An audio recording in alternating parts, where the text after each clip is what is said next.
Hello guys, welcome back to my channel. வீடியோக்குள்ளே போகிறதுக்கு முன்னாடி மறக்காமல் இந்த வீடியோக்கு ஒரு லைக்கை போட்டுருங்க. லாஸ்ட் பார்ட்டில் நம்ம ஹீரோயினி கல்யாணம் வேணாம் அப்படின்னு சொன்ன உடனே இவன் தாம்பூலத்தட்டெலாம் எடுத்துக்கிட்டு ஹீரோயினி வீட்டுக்கு நேராக கிளம்பி வந்துட்டான். அது மட்டும் இல்லாமல் உங்கள் வீட்டில் இருக்கிற ஒரு பொண்ணு இல்லை 2 பொண்ணு எங்கள் வீட்டுக்கு மருமகளாக வரப்போகிறா அப்படிங்கிற மாதிரி சொல்லியிருப்பான் இல்லையா. ஸோ அவன் யாரை மனசில் வச்சுட்டு சொல்கிறான் அப்படின்னா, நீங்கள் நினச்ச மாதிரி நானும் எங்கள் தம்பிக்காரனுக்கு அக்காக்காரியை கல்யாணம் பண்ணி கொடுத்துருவானோ அப்படிங்கிற மாதிரி தான் யோசித்தேன். ஆனால் அதுதான் இல்லை. அந்த வீட்லேயே ஒரு மருமக பிள்ளை இருப்பான் இல்லையா, அவனை அழைச்சிட்டு வந்துட்டு இவரை தான் கல்யாணம் பண்ணிக்கிட்டு மேகா எங்கள் வீட்டுக்கு மருமகளாக வரப்போகிறா அப்படிங்கிற மாதிரி சொல்லிகிட்டு இருக்கான்.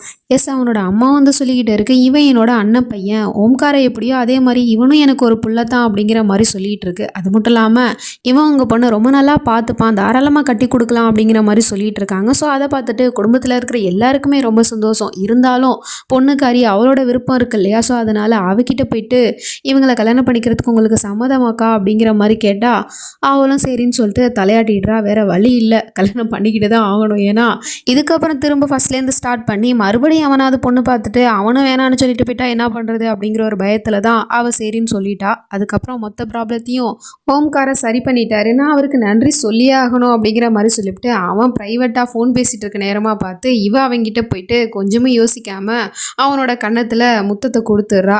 அவன் அப்படியே மெய் மருந்து பார்த்துட்டு இருக்கான். 2 பேரும் ரொமான்ஸ் பண்ணிக்கிட்டு இருக்காங்க. இதை தூரத்துலேருந்து அக்காக்காரி பார்த்துட்டு அவள் வயிறு எறிகிறா. தங்கச்சி இவ்வளோ சந்தோஷமாக இருக்கிறத பார்த்துக்கிட்டு, ஏன்னா நீ மட்டும் இந்த ஊர்லேயே பணக்காரனான ஓம்காராவை கல்யாணம் பண்ணிக்கலாம், ஆனால் நான் அவன் வீட்டில் வேலைக்கார மாதிரி இருக்கிற பையனை போயிட்டு நான் கல்யாணம் பண்ணிக்கணுமா அப்படிங்கிற மாதிரி சொல்லிட்டு கோவப்பட்டுட்டு இருக்கா.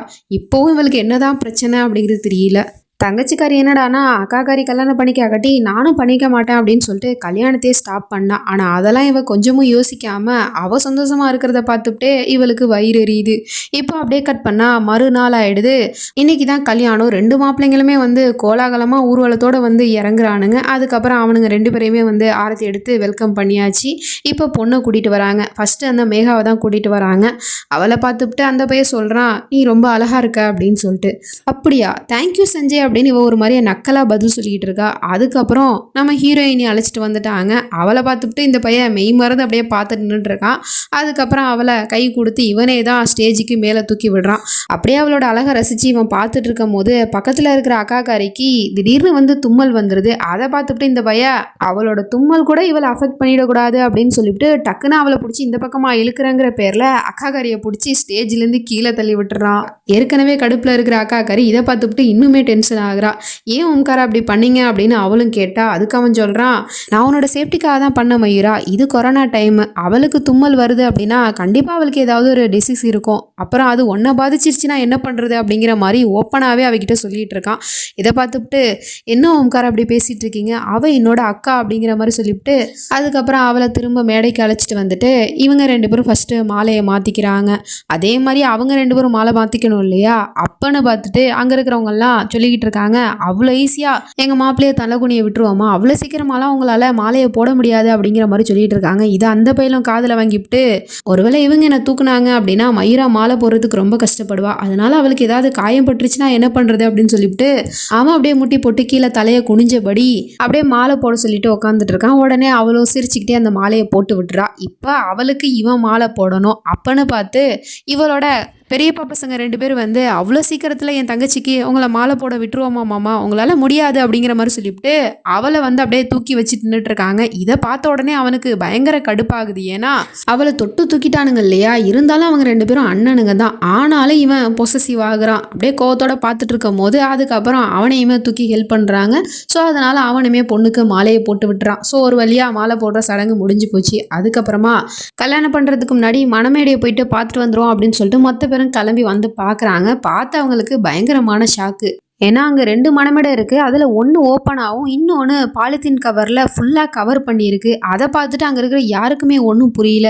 இது என்ன ஓம்காரா அப்படின்னு கேட்டால், அந்த பாலித்தீன் கவரில் இருக்கிற மண்டபம் தான் உன்னோட அக்காவுக்கு, அங்கே தான் சஞ்சய்க்கும் உன்னோட அக்காவுக்கும் கல்யாணம் நடக்க போகுது அப்படிங்கிற மாதிரி சொல்லிகிட்டு இருக்கான். இதை கேட்ட உடனே ஹீரோயினுக்கு பயங்கரமான ஷாக்காக இருக்குது. ஆனால் எதுக்காக அதை இப்படி ஃபுல்லாக போட்டு கவர் பண்ணி வச்சுருக்கீங்க அப்படின்னு கேட்டால், கொஞ்ச நேரத்துக்கு முன்னாடி அவள் தும்முனா இல்லையா, அவளுக்கு வந்து ஏதாவது கொரோனா அஃபெக்ட் ஆகிருக்கும், அது வந்து ஒன்றை பாதிச்சிடக்கூடாது அப்படிங்கிற ஒரு நல்ல எண்ணத்துல தான் மயூரா பண்ண அப்படிங்கிற மாதிரி சொல்லிட்டு இருக்கான்.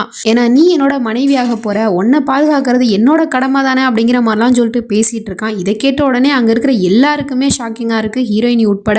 உடனே இவ சொல்றா, நீங்க பண்றது ரொம்ப தப்பு ஓம்காரா அப்படின்னு.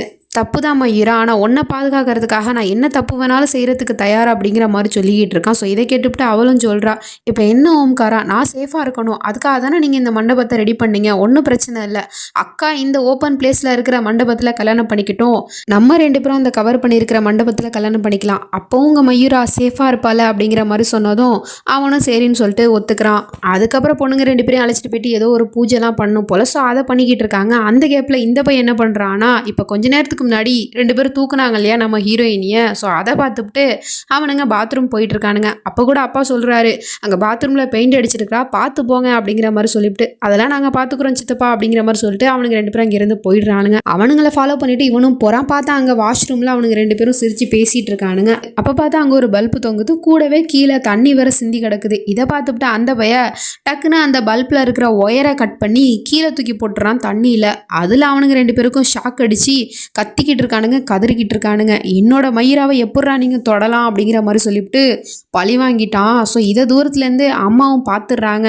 இருந்தாலும் அந்த அம்மாவோட முகத்தில் கொஞ்சமும் ஷாக்கோ பதட்டமோ எதுவுமே இல்லை. அதுக்கப்புறமா அவங்க 2 பேரையும் பழி வாங்கிட்டான் இல்லையா, கீழே விழுந்து கிடக்குறானுங்க.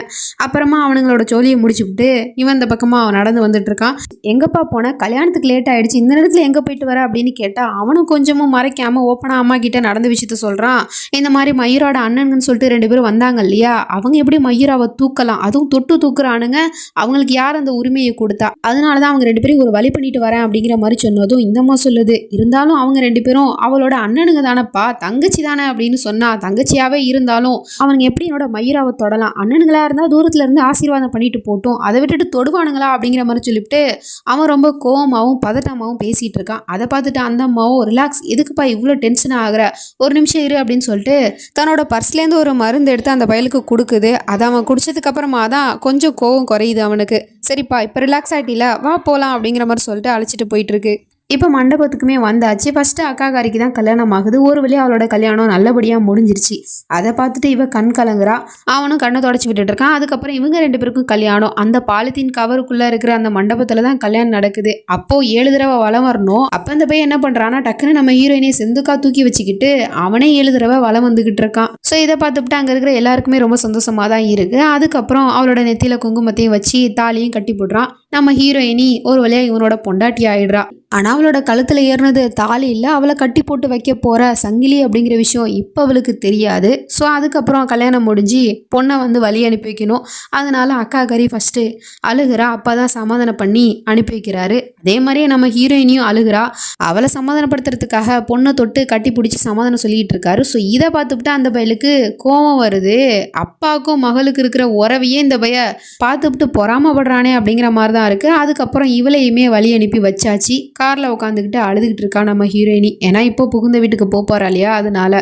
அப்போ கூட அந்த பையன் பாசமாக அன்பா கண்ணை தொடச்சி விட்டுட்டு இருக்கான். ஒரு வழியாக மாமியார் வீட்டுக்குமே வந்தாச்சு. நம்ம ஹீரோயினிக்கு ஒரு மாதிரியா நர்வஸ்னஸாக இருக்குது. ஏன்னா புது வீடு, புது குடும்பம், புது வாழ்க்கையை அவள் தொடங்க போகிறா. ஸோ அதனால தனக்கு தானே ஆல் த பெஸ்ட் மயூரா அப்படிங்கிற மாதிரி சொல்லிவிட்டு காரை விட்டு கீழே இறங்க போனா, அப்போ கூட இந்த பையன் தரையில் கால் படக்கூடாது ஏன் பொண்டாட்டிக்கு அப்படிங்கிற மாதிரி சொல்லிவிட்டு அவளை செந்துக்கா தூக்கிக்கிட்டே அப்படியே உள்ளே போயிட்டு இருக்கான். அதை பார்த்துக்கிட்டு அம்மாவும் அப்பா கிட்ட கேட்குறாங்க, இது மாதிரி என்ன நீங்கள் கல்யாணம் பண்ணிட்டு வரும்போது தூக்குனீங்களா, பாருங்க என் பையனை அப்படின்னு. ஒன்றை தூக்கிவிட்டு யார் ஒரு கையை பறி கொடுக்குறது அப்படிங்கிற மாதிரி அவர் நக்கல் அடிச்சிட்டு இருக்காரு. அதுக்கப்புறம் மருமகளாக கிரகப்பிரவேசம்லாம் பண்ணி ஒரு வழியாக ஹீரோயினி வீட்டுக்குள்ளே வந்துட்டா. அப்போ பார்த்தா சில சடங்குலாம் இருக்குது, வாமா அப்படிங்கிற மாதிரி சொல்லிவிட்டு பொண்ணை மட்டும் தனியாக கூட்டிகிட்டு போயிடுறாங்க. அந்த கேப்பில் இந்த பையன் அங்கேருந்து வெளியே கோவமாக வந்துக்கிட்டு இருக்கான். சட்டை சர்வானியெல்லாம் கழட்டி போட்டுவிட்டு என்ன பண்ண போகிறான்னு பார்த்தா ஒரு முள்ளு கம்பியை எடுத்துகிட்டு வந்துட்டு அந்த வீட்டை சுற்றியே ஒரு வேலியை உருவாக்கிக்கிட்டு இருக்கான். அதுவும் இவனோட சொந்த கையால். எதுக்காக அப்படின்னு பார்த்தா நம்ம ஹீரோயினி இந்த வீட்டுக்குள்ளே வந்துட்டா. இதுக்கப்புறம் அவள் இந்த வீட்டில் என்ன நடந்தாலும் சரியா அவள் இந்த வீட்டை விட்டு தாண்டி போகக்கூடாது அப்படிங்கிற மாதிரி சொல்லிவிட்டு இந்த பையன் இவ்வளோ செட்டப் பண்ணி வச்சுக்கிட்டு இருக்கான். அப்போ நம்ம ஹீரோயினியை இன்னும் என்னெல்லாம் கொடுமை பண்ண போகிறான் அப்படிங்கிறது தெரியல. கல்யாணம் பண்ணிக்கிட்ட உடனே ஒவ்வொரு ப்ரொடெக்டிவாக இருந்தால் அதெல்லாம் ஓகே தான். ஆனால் அவளை இப்போ ஒரு கூண்டுக்குள்ளே அடைச்ச மாதிரி இந்த வீட்டுக்குள்ளேயே முள்வேலி போட்டு அடைச்சி வைக்க போகிறான் போல. இதுக்கு நம்ம விராஜ் பையப்புள்ளையே தேவலை அப்படிங்கிற மாதிரி தான் இருக்குது. ஏன்னா அவனாவது வீட்டை விட்டு வெளியே போகும்போது கதவை தான் லாக் பண்ணிட்டு போவான். ஆனா இந்த பையன் செவரேறு குதிச்சு எங்க பொண்டாட்டி வெளியே ஓடி போயிடுவாளோ அப்படின்னு சொல்லிட்டு முள்வேலிலாம் ரெடி பண்ணிக்கிட்டு இருக்கான். இவன் பண்றதெல்லாம் பார்த்தா ரொம்ப பயங்கரமா தான் இருக்கு. ஸோ இதுக்கப்புறம் நடக்க போகுது அப்படிங்கலாம் நம்ம நெக்ஸ்ட் பார்ட்ல தான் பார்த்து தெரிஞ்சுக்கணும். அது வரைக்கும் பை ஃப்ரெண்ட்ஸ்.